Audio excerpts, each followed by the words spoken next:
Fala pessoal, tudo bem com vocês? Eu sou o professor Sandro Mendes e juntos nós vamos caminhar pelas veredas da língua portuguesa. O PET de hoje é o volume 7, semana 3, e o assunto é a metalinguagem, marcas e efeitos de sentido. Bora comigo?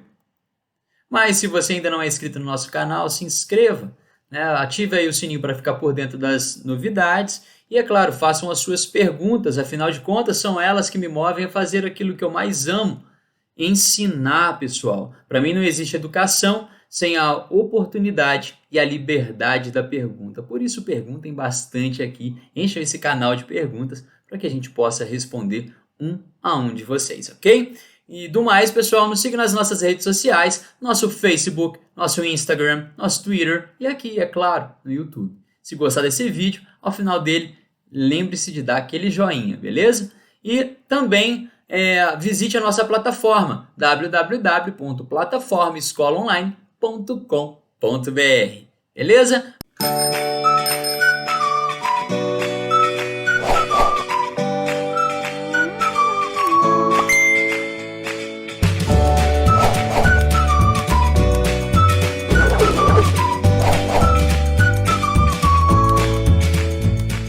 O nosso PET é introduzido com um texto. Bora ler ele comigo? Olha aí. Ó. Metalinguística é a linguagem que descreve a própria linguagem. Parece ser confuso, mas vai ficar fácil. Língua, filme, música, tudo isso são linguagens pelas quais nos comunicamos.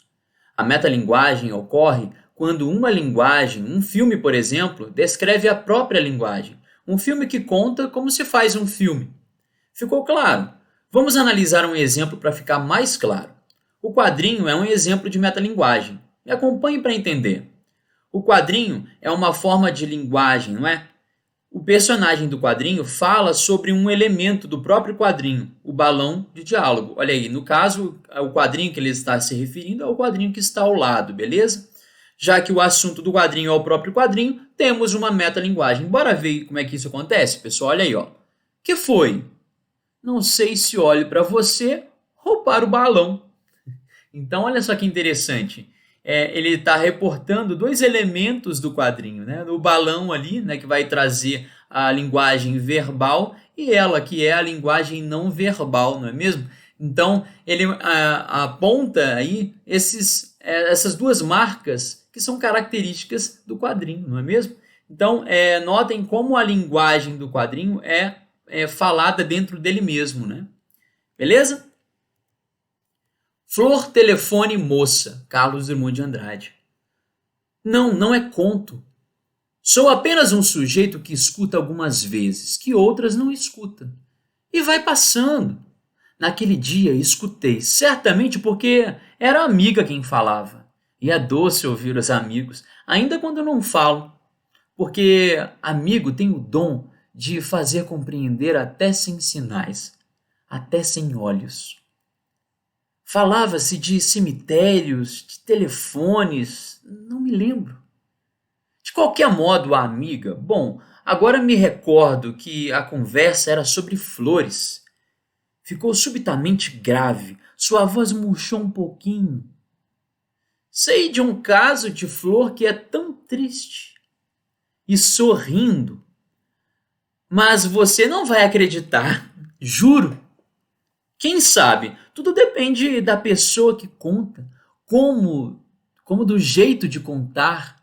Há dias em que não depende nem disso. Estamos possuídos de universal credulidade. E daí, argumento máximo, a amiga asseverou que a história era verdadeira. Era uma moça que morava na rua General Polidoro, começou ela, perto do cemitério São João Batista. Você sabe, quem mora por ali, queira ou não queira, tem de tomar conhecimento da morte. Toda hora está passando enterro e a gente acaba por se interessar.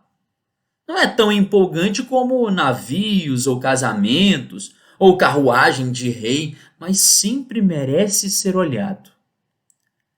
A moça, naturalmente, gostava mais de ver passar enterro do que de não ver nada.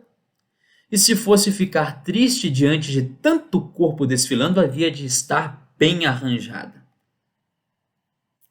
Então, olha só, pessoal, ele trouxe apenas um trecho, tá? E aqui já é introduzido a atividade um, né? É introduzida a atividade um de vocês aqui. Então, eu estou trazendo como proposta de resposta, né? Esta que eu trouxe aqui.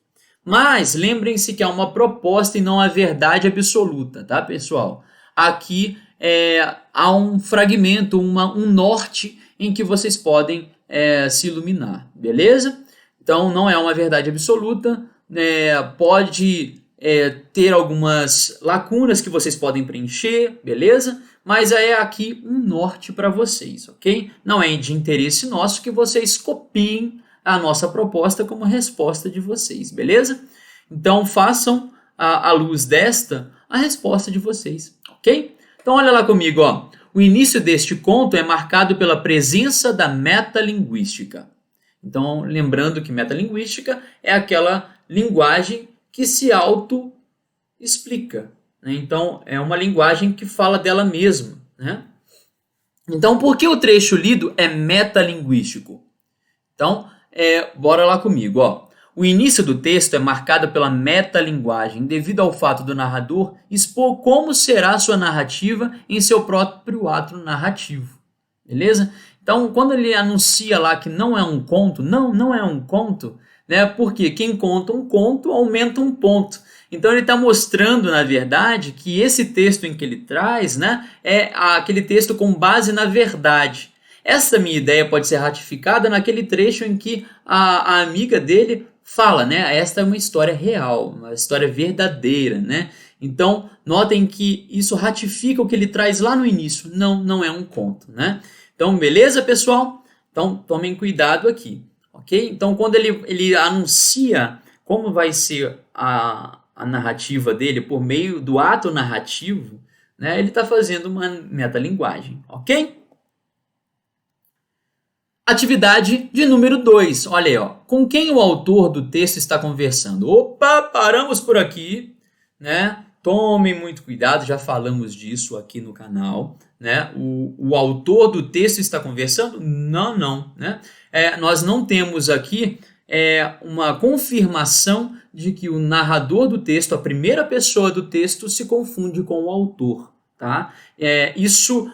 Quando a gente fala do autor do texto, só pode ser afirmado se o autor, na obra, ele demarca isso. Felipe Legene, um dos teóricos sobre a escrita de si, né, ele reporta muito claramente isso, né? Então, o texto autobiográfico só é autobiográfico quando o autor se confunde com a primeira pessoa. E para isso, ele tem que anunciar. Em algum momento da sua obra, ele se anuncia, né, como o narrador ou como o personagem, né? Então aí sim nós temos uma escrita de si.